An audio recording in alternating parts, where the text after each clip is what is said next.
Well, Pisces, it's that time again, November 2013. I'm here with your monthly snapshot of the heavens. I'm Dadhichi from astrology.com.au. I spoke briefly last month about that very, very difficult aspect between your ruling planet Neptune and Mars in your marital and personal relationship sector. That's a hard aspect that's challenging because you know what you want, but you can't get it happening. The partner can be obstructive. People generally can be obstructive, but I'm really pleased to say that this month that aspect has passed and is passing. It's the 6th of November as I give you this reading, and we have also had a new moon for you in the ninth sector, new moon and an eclipse at the same time, indicating very clearly that some fresh approach to the way you deal with people and the morality around you, yours or other people's, can now be set straight. You must set those boundaries very, very clearly.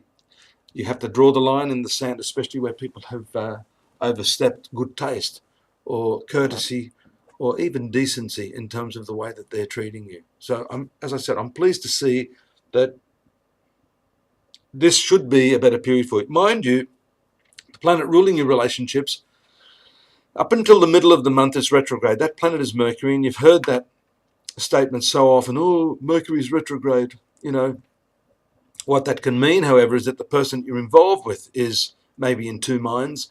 You may be pushing for a decision from someone, and they're incapable of giving that to you. So let's just have a look at that, because it is slowing down in its so-called apparent backward motion, and we see that it goes particularly slow around the 10th and then stationary around the 11th.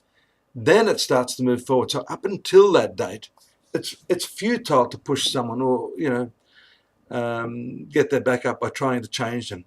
It's only after that date, probably after around the 15th, that you're going to see some better results there. And even leaving those people alone, I think they'll come back to you and be aware enough to grasp what you've said earlier. But don't push your point too hard. Let nature take its course and give them the benefit of the doubt in terms of them being able to figure it out.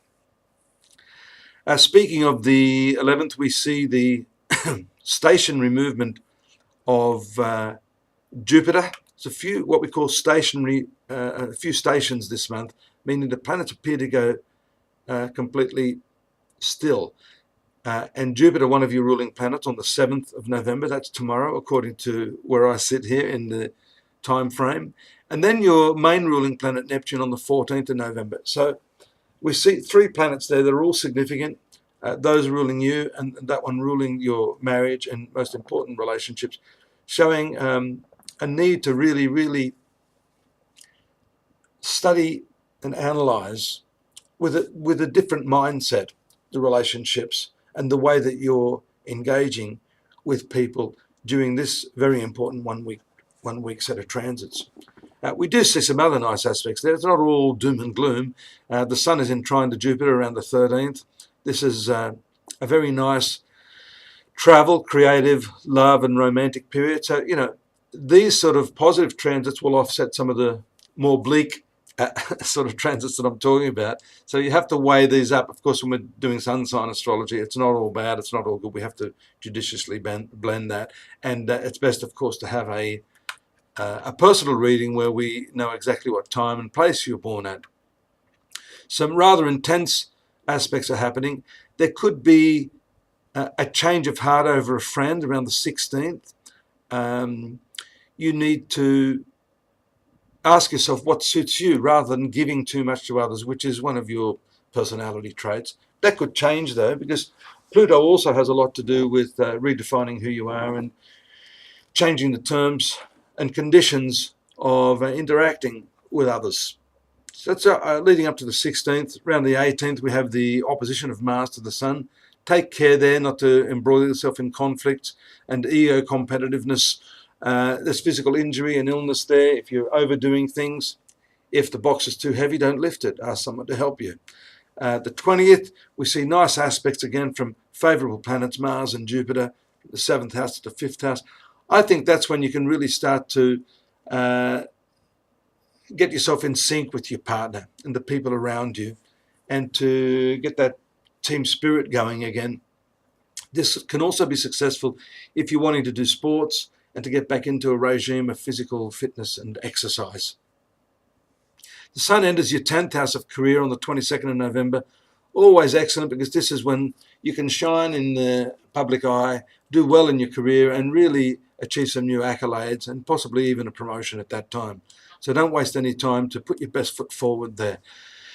The one difficult aspect that I see here in the last part of the month is the Sun in square to Neptune. That can create some misunderstandings. And as we've seen, the Sun at that point is going to be in your career sector. So it's likely to be in that domain. Don't be afraid to ask questions. If someone's offering you something wonderful, don't feel as if you're imposing by getting them to elaborate on what that's all about. They'll respect you more for it, and you'll understand where you're headed. 11th and 1st houses are activated by the very nice Venus-Sun combination on the 28th. So a revival of love and your basic intimacy and those instincts for preserving your relationships are very nicely enhanced by that.